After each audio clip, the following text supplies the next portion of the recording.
Hello guys and welcome to a new video.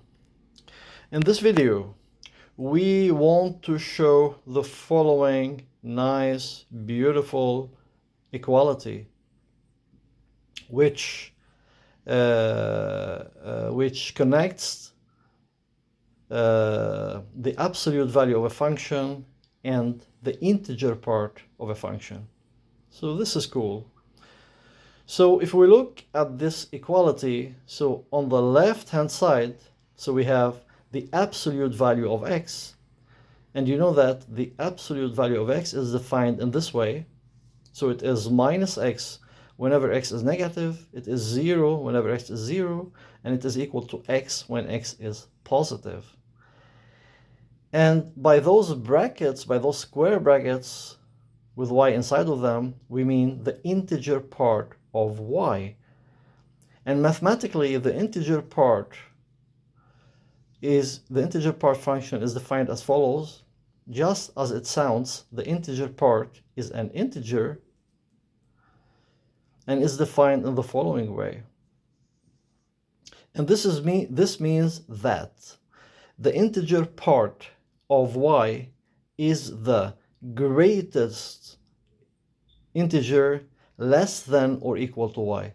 So I repeat, the integer part of y is the greatest integer less than or equal to y. And for example, if we take the real number 8.2, we know that we can find infinitely many integers less than 8.2. So 1 is one of them, 2, 3, 4. We can even find negative integers, minus 5, minus 6, minus 7. It goes on infinitely. So we can find infinitely many integers less than 8.2, but we are not interested in all of them. We are just interested in one of them, especially the greatest one of them, that is 8. So the integer part of 8.2 is 8. More examples. We know that the square root of 2 is 1.412, so on. And the integer part of the square root of 2 would be 1. Similarly, e is 2.718, and the integer part will be 2, and pi is 3.142, and the integer part would be 3. Now let's get on to the proof. So we know that for every real number, so for any real number, we can always write this inequality. X squared is strictly less than x squared plus 1. And by taking the square roots of both sides of the inequality, we get the square root of x squared is strictly less than the square root of x squared plus 1. Which gives us, now, on the left-hand side, we have the square root of x squared, which is the absolute value of x. And on the right side, it is unchanged. Now, since both sides now of the inequality are positive real numbers, then I can divide by the square root of x squared plus 1, and I will get this inequality. And this gives this inequality depending on whether x is positive or negative. So we can discuss this inequality, and we will do it just here. So if x is negative,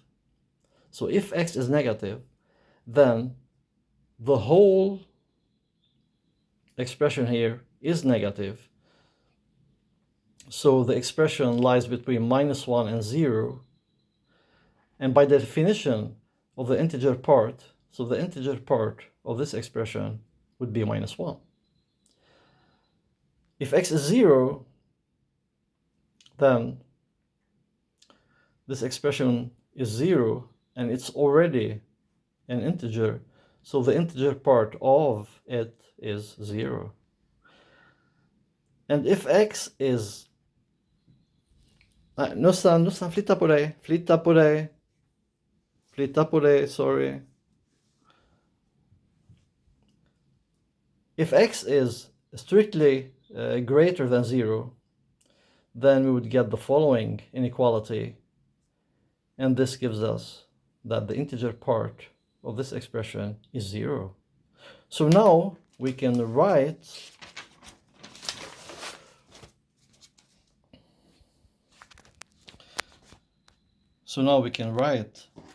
the integer part of x divided by the square root of x squared plus 1 as a function which is -1 if x is negative, which is 0 if x is 0, and which is also 0 if x is positive. So this is a function which is -1 for all negative x and 0 for all other x.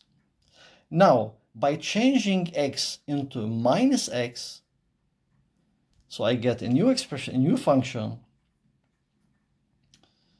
So the integer part of minus x divided by the square root of x squared plus 1 would give me this function.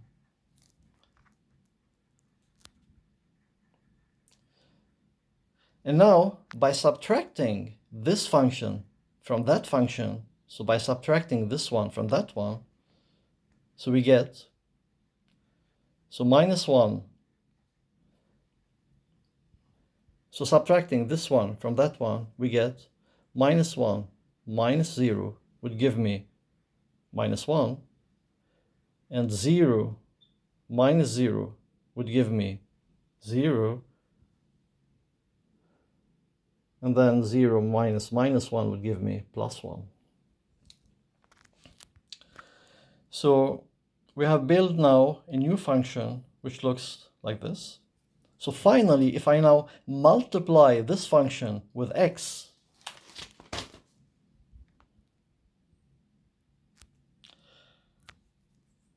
so multiplying this function from before by x, we get a new function which is -x if x is negative, 0 if x is 0, and x if x is positive. But this is nothing but the absolute value of x. So thanks guys for watching, and please comment on this. See you in the next video. Bye bye.